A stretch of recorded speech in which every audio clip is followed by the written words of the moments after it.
and it is one thing that you do, and you don't have to go back to this farmer, because once you've given them the seed and they grow this seed for their period of time, they will have what they need, unlike having to go back once again to look for these nutrients. Effects of macronutrient deficiency include mental impairment, brain damage, lowered immunity, low work output, impaired vision, poor speech, impaired hearing ability, poor birth outcomes, physical disabilities and death, ultimately with grave consequences on socio-economic development. Bernard Yiga, UBC TV, in Kampala. Now, the eastern part of Kampala business district area is to get connected to the central sewerage system after the completion of Chinawataka pre-treatment plant targeting over 850,000 users. Chinawataka pre-treatment plant has costed the government of Uganda 12.7 euros with a sewage capacity of 9 million litres per day. The plant is to connect the eastern part of Kampala Business District in areas of Nakawa Industrial Park, Naguru Barracks, Butabika, Chambogo University and the surrounding areas. Technology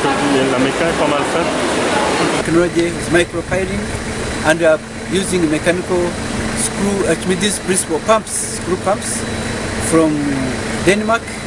We also have the pumps from Germany for the screening, removing grit, solids and all that, including the smell.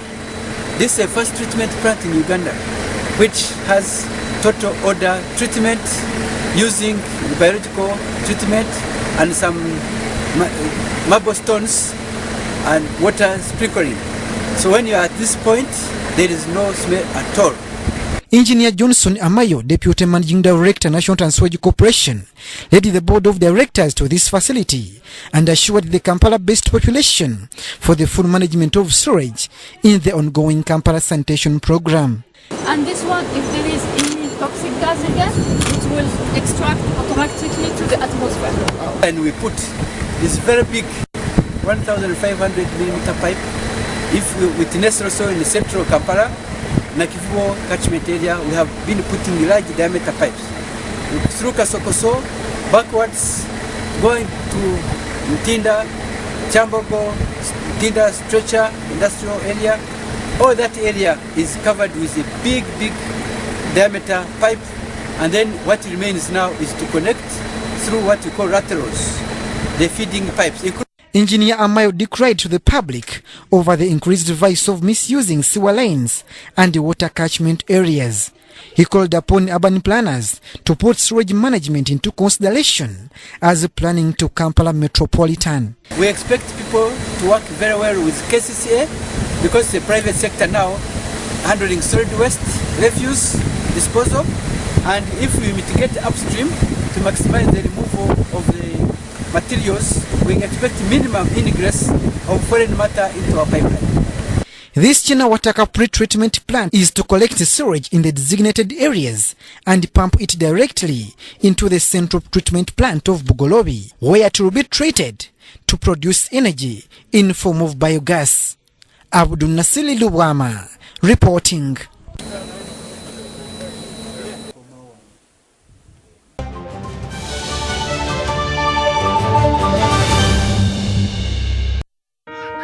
Every dream has a challenging journey. Ours began in 1998 with a mission to drive the development of a robust communications sector in Uganda. We created structures to champion the dream.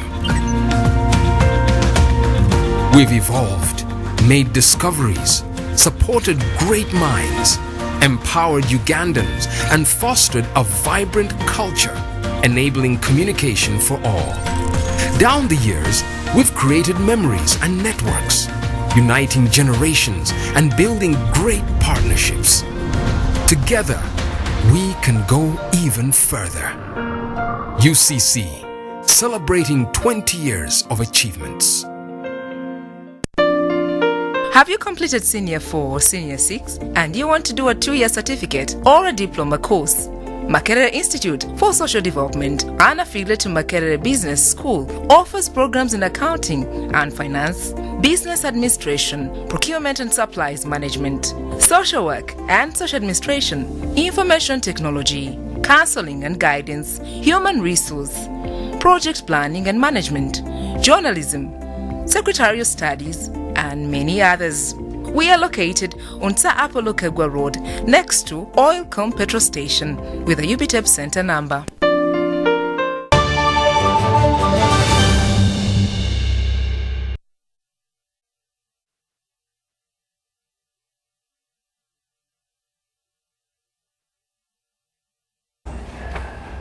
Welcome back. Time for us to see what's happening in business. Now, power fluctuations in areas around and next to industrial parks are to become a thing of the past once UETCL switches on the newly constructed substations dedicated to extending power to industries in the parks.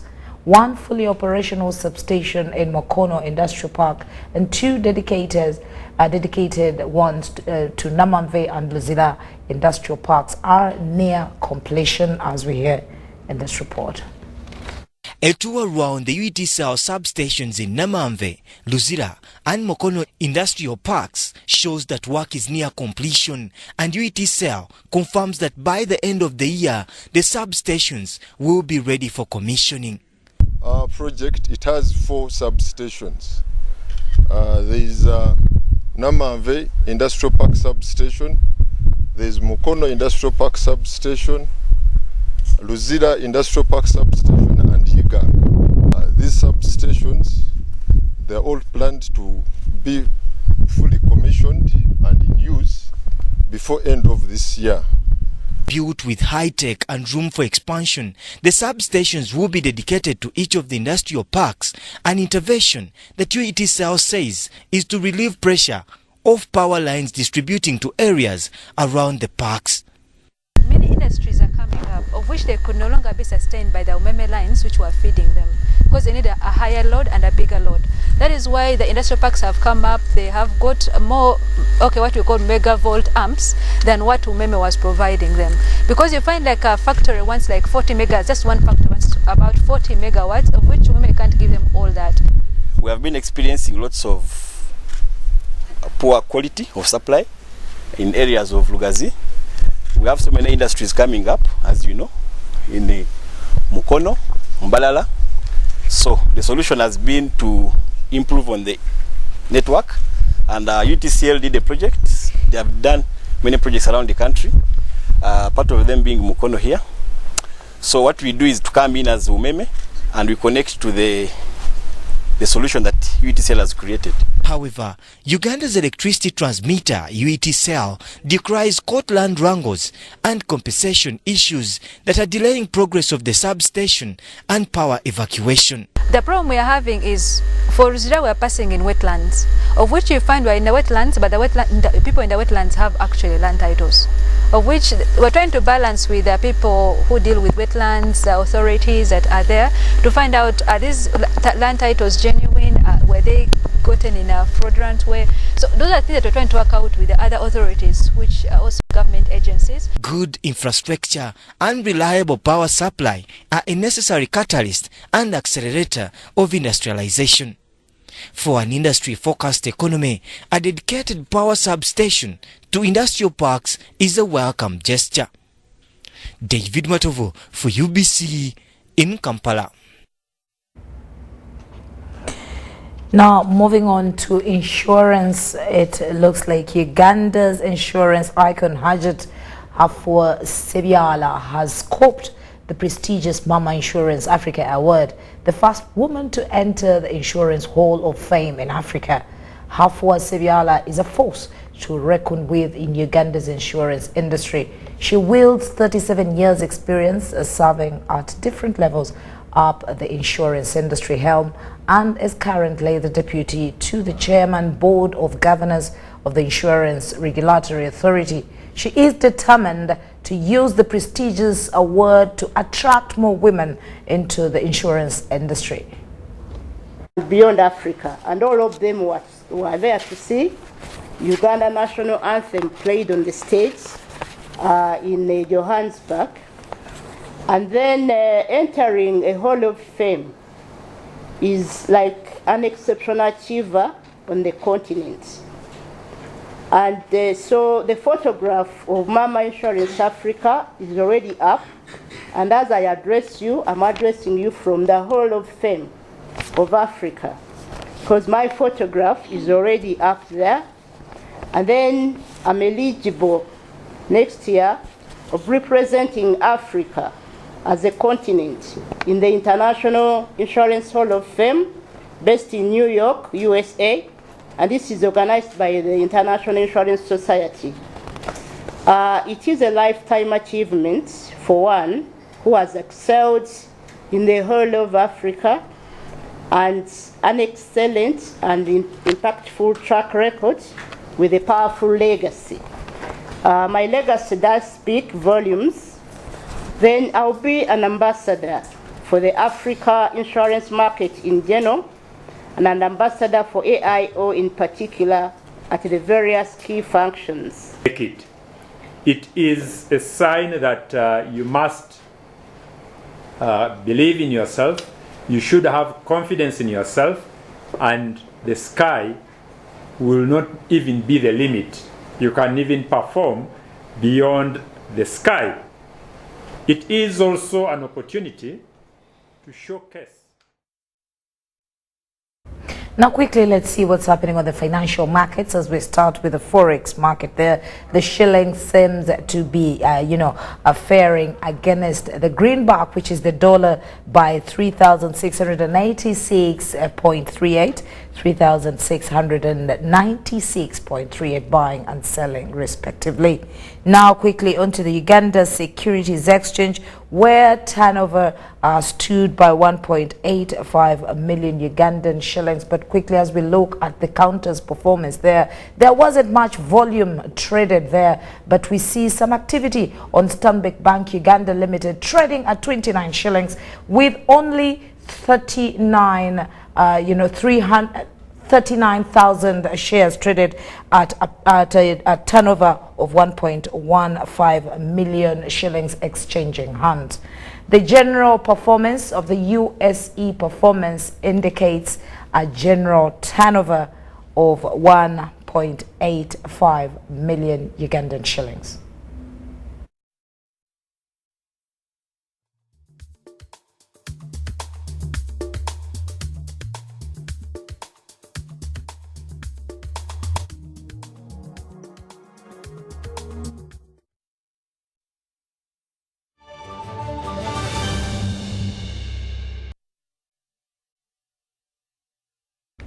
And on the international scene, crossing over to Sudan, Sudan's ruling military council and opposition leaders have signed a power-sharing accord after all-night talks. The deputy head of Sudan's ruling military council, Mohamed Hamdan Hemeti Dagolo, was quoted regarding the accord moment as historic for the country.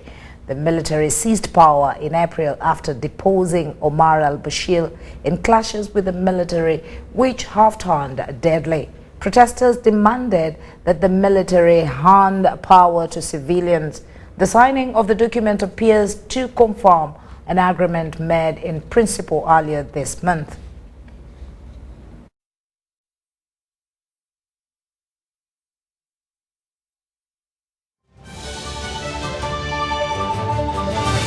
Brought to you by Bet with 1xBet.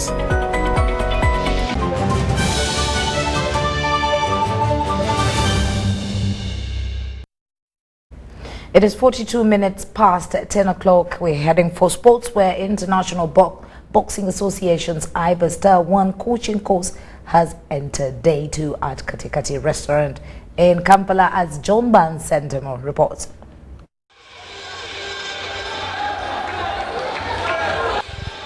When Moses Muhanji assumed the Uganda Boxing Federation leadership, he vowed to improve the quality of boxing in Uganda.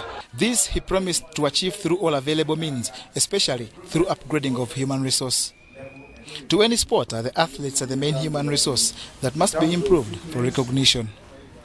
But for them to improve, the coaches must be educated enough to equip them with what's required. It's against this background that Uganda Boxing Federation has organized an IBA Star 1 coaching course, open to more than 30 boxers, and is now in its second day.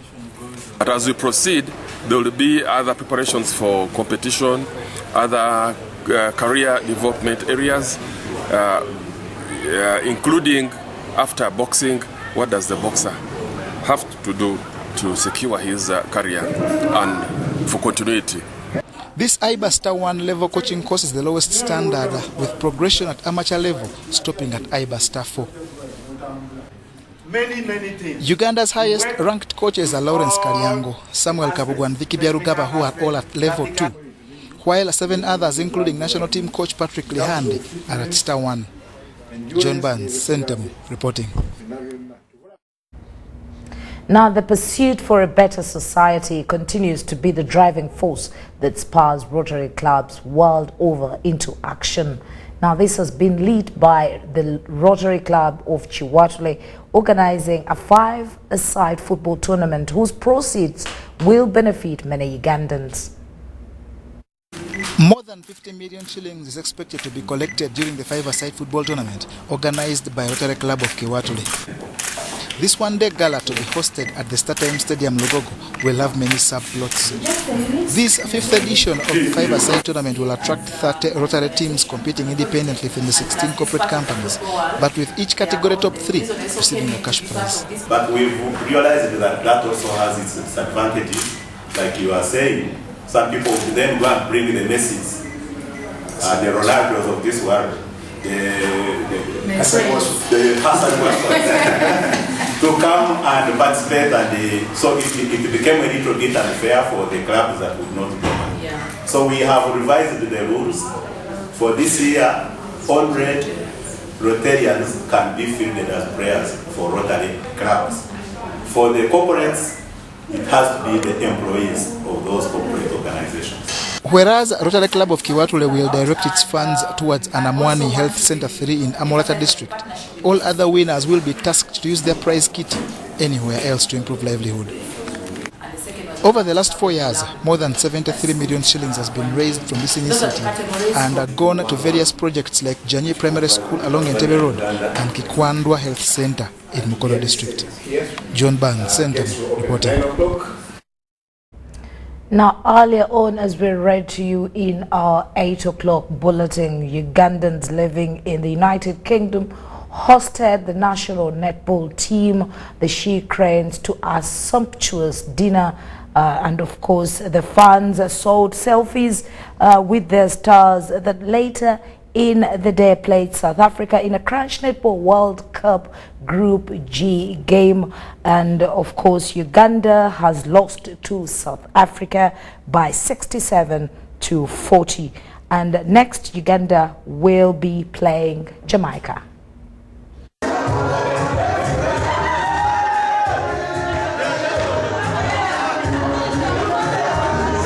A feeling of camaraderie filled the air as the Uganda community in the United Kingdom hosted the She Cranes to a sumptuous dinner.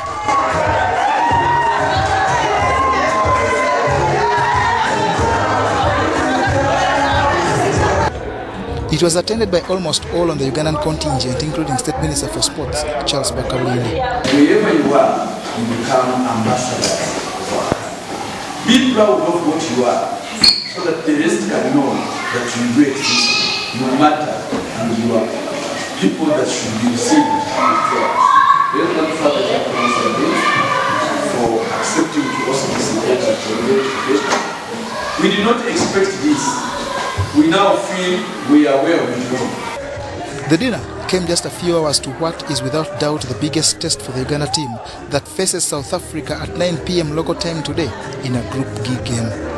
The game is pivotal for the She Cranes' pursuit for a top-4 finish at the Netball World Cup that is now at its most critical of stages. To win with a goal difference, I want you guys to feel strong. We are here and we are behind you.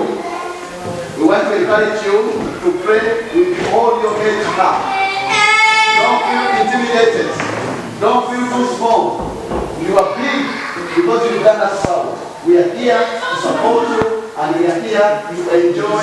If Uganda secures victory over South Africa, the team will boost its chances of a semi-final appearance at the tournament that attracted 16 teams. Thus far, the team that finished 8th at the 2015 edition has won 3 games, including Scotland, Samoa, and Trinidad and Tobago. John Barnes, Sentamo, reporting.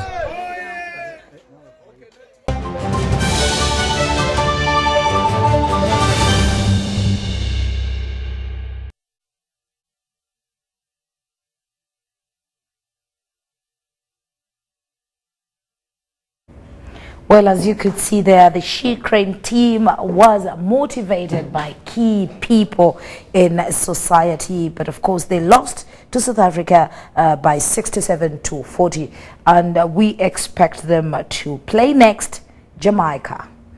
That does bring us to the very end of News Tonight at 10. Once again, my name is Patricia Mugalu Mohammed on sign language, but of course before we sign out, let's have that recap of our headlines.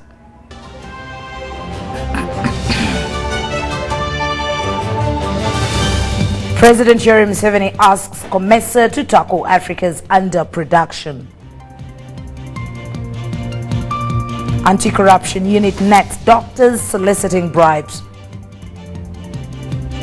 Politicians want refugee policy overhauled. And lastly, in sports, Ugandans in the UK host She Cranes to a sumptuous dinner.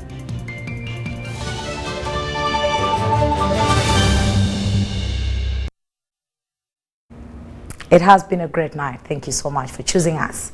Right now, we are taking another break for UBC still continues with other programs. Once again, I'm Patricia Mohammed Mugalu in sign language. The weather forecast is up next.